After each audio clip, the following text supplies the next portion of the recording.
بسم اللہ الرحمن الرحیم الحمد للہ رب العالمین والصلاة والسلام علی سید المرسلین وعلی آلہ واصحابہ اجمعین۔ اسلام اور ماہ محرم۔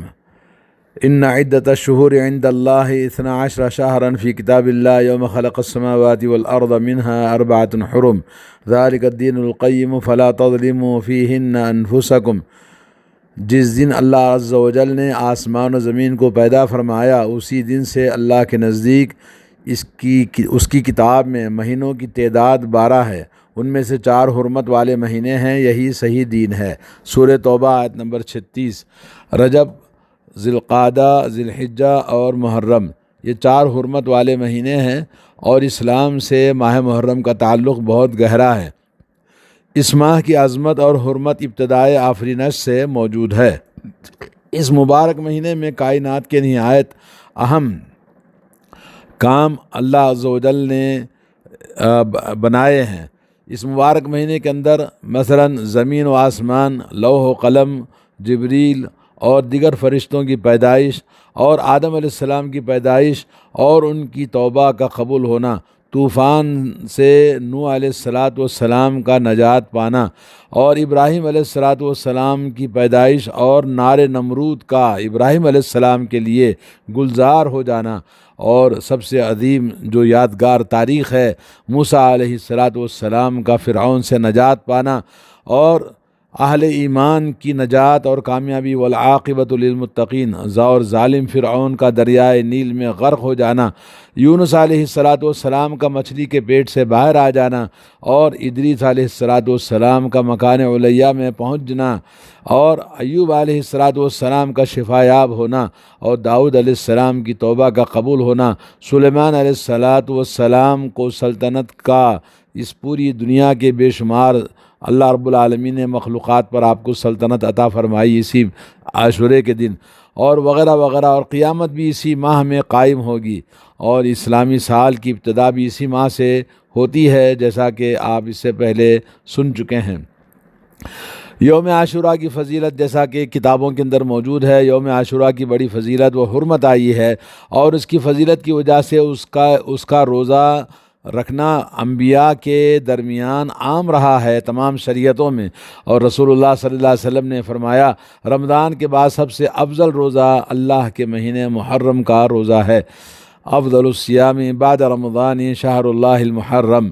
ترمذی کی حدیث ہے، شیخ البانی نے اس کو صحیح قرار دیا۔ ابو قتادہ رضی اللہ تعالیٰ عنہ فرماتے ہیں کہ نبی کریم صلی اللہ علیہ وسلم سے 10 محرم یوم عاشورہ کے بارے میں سوال کیا گیا تو آپ صلی اللہ علیہ وسلم نے جواب دیا، انی احتسب علی اللہ ان یکفر السنۃ التی قبلہ، یعنی یوم عاشورہ کے روزے کے لیے امید کرتا ہوں کہ اللہ عز و جل گزشتہ 1 سال کے گناہوں کی بخشش فرمائے گا۔ صحیح مسلم۔ حضرت عبداللہ بن عباس رضی اللہ تعالیٰ عنہ سے روایت ہے کہ اللہ کے نبی صلی اللہ علیہ وسلم یوم عاشورہ کے روزے سے بڑھ کر کسی اور دن کے روزے کو فضیلت دیتے ہوئے میں نے نہیں دیکھا سوائے اس ماہ رمضان کے روزوں کے۔ یہ بھی صحیح مسلم کی حدیث ہے۔ اسلام میں جب تک ماہ رمضان کے روزے فرض نہیں ہوئے تھے، یوم عاشورہ کا روزہ ہی فرض رہا۔ شیخ الاسلام ابن تیمیہ رحمۃ اللہ علیہ نے اس قول کو راجح قرار دیا ہے، اور اسی طرح سے حضرت عائشہ رضی اللہ تعالی عنہ سے حدیث مروی ہے کہ رسول اللہ صلی اللہ علیہ وسلم نے یوم عاشورہ کے روزے کا حکم دیا تھا۔ جب رمضان کے روزے فرض کر دیے گئے تو آپ نے اختیار دے دیا کہ جو چاہے روزہ رکھے اور جو چاہے چھوڑ دے۔ صحیح بخاری حدیث نمبر 1893۔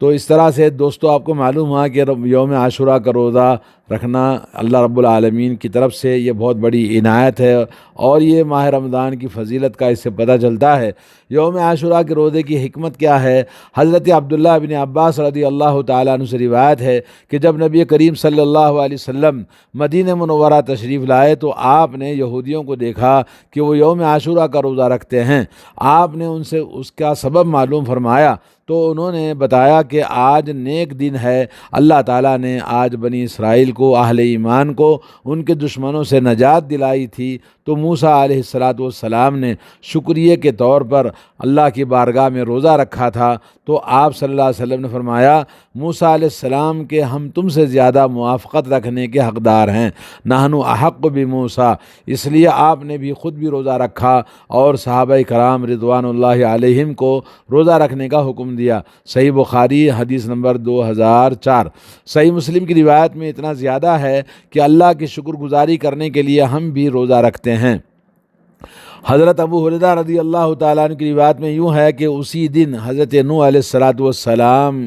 کی کشتی جودی پہاڑ پر ٹھہری تھی، تو نوح علیہ السلام نے اس کے شکریہ میں اسی دن روزہ رکھا تھا، یعنی یوم عاشوراء کا دن۔ اور حضرت ابن عباس رضی اللہ تعالیٰ عنہ سے روایت ہے کہ جب آپ صلی اللہ علیہ وسلم نے روزہ رکھا اور روزے کا حکم دیا تو لوگوں نے کہا اے اللہ کے نبی صلی اللہ علیہ وسلم، آج کے دن یہودی اور یہود و نصارہ تعظیم کرتے ہیں، تو نبی علیہ السلام نے فرمایا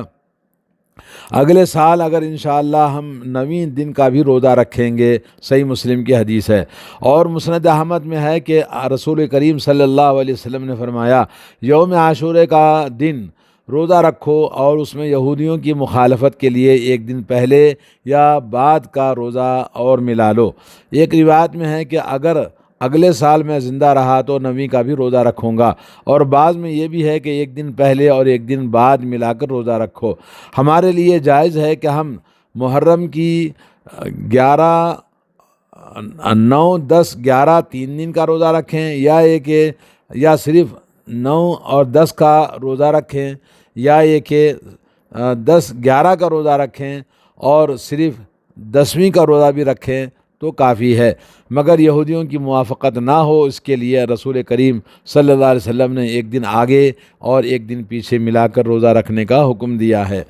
رسول کریم صلی اللہ علیہ وسلم کے زمانے میں بچے بھی یوم عاشوراء کا روزہ رکھا کرتے تھے، جیسا کہ صحیح بخاری میں حضرت ربیع بنت معوذ رضی اللہ تعالی عنہا فرماتی ہیں کہ ہم روزہ رکھتے اور اپنے بچوں کو بھی روزہ رکھواتے تھے، اور جب وہ بھوک سے پریشان کرتے تو ان کو روئی کے کھلونے بنا کر بہلاتے یہاں تک کہ افطار کا وقت آ جاتا۔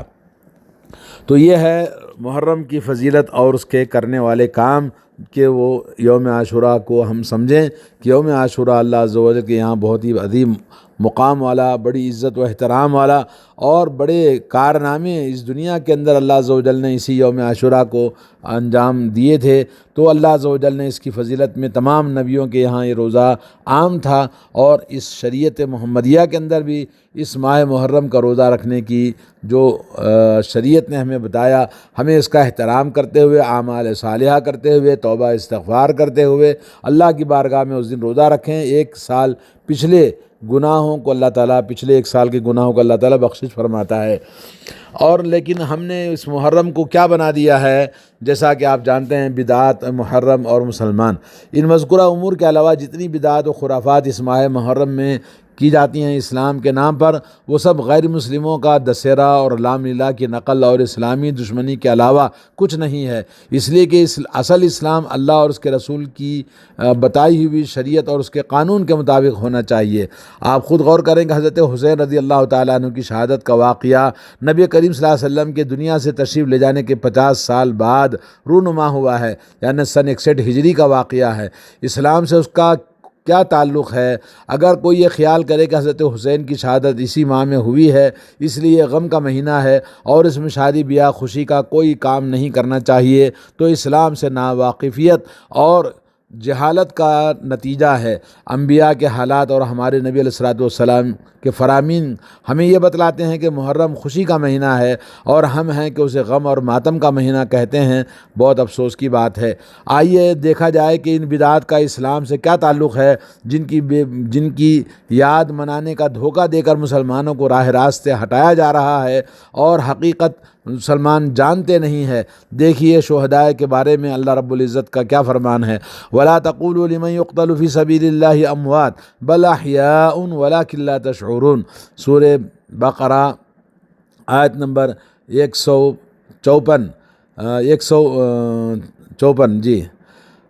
اور تم ان لوگوں کو جو اللہ کی راہ میں شہید کر دیے گئے مردہ مت کہو، بلکہ وہ زندہ ہیں، لیکن تم ان کی زندگی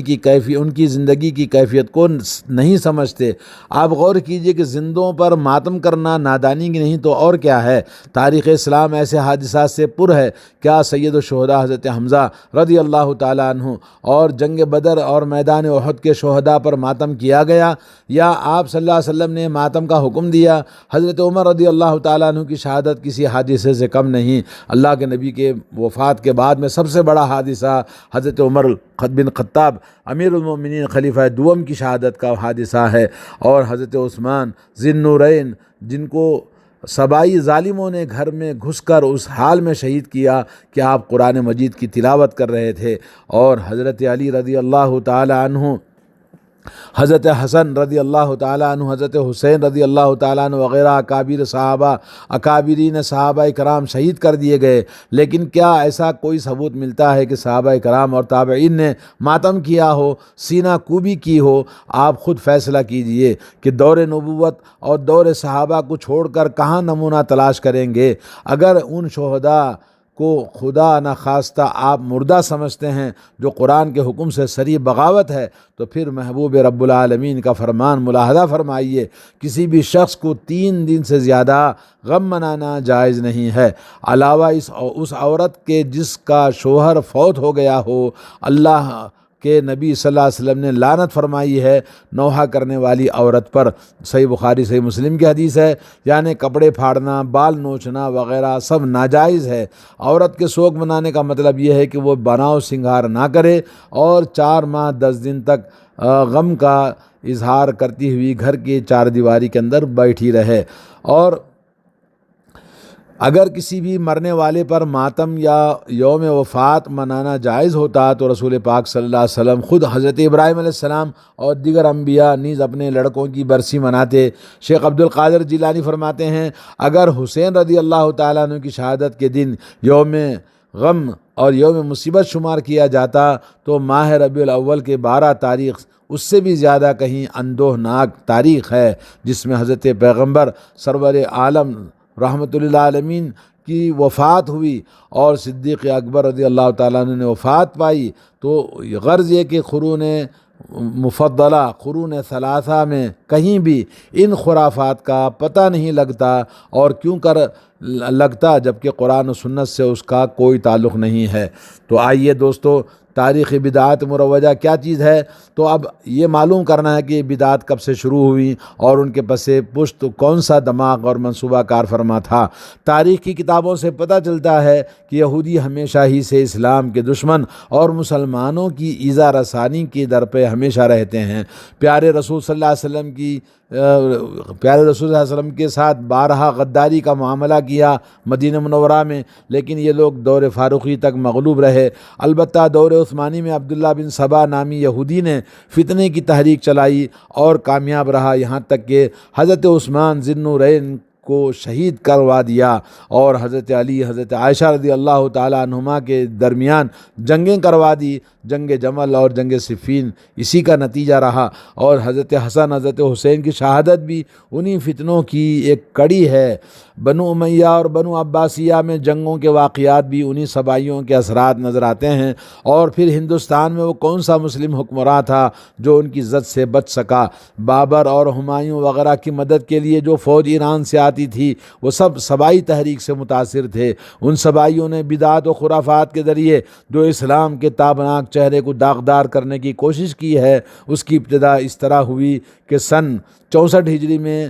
مختار الثقفی جو سبائی تحریک کا ایک ہیرو تھا، اس نے اس رسم بد کی بنیاد ڈالی، اور اس کو فروغ اس وقت حاصل ہوا جب مطیع اللہ عباسی کے دور خلافت میں بغداد کے وزیر معز الدولہ شیعہ نے 351 ہجری میں بغداد کی جامع مسجد کے دروازے پر ایک عبارت لکھوا دی جس میں حضرت ابوبکر صدیق اور دوسرے صحابہ رضوان اللہ علیہم اجمعین پر لعنت کی گئی تھی، اور چونکہ 18 ذی الحجہ کو حضرت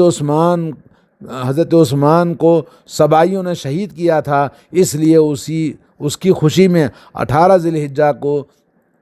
عید خم غدیر منانے کا حکم دیا، اور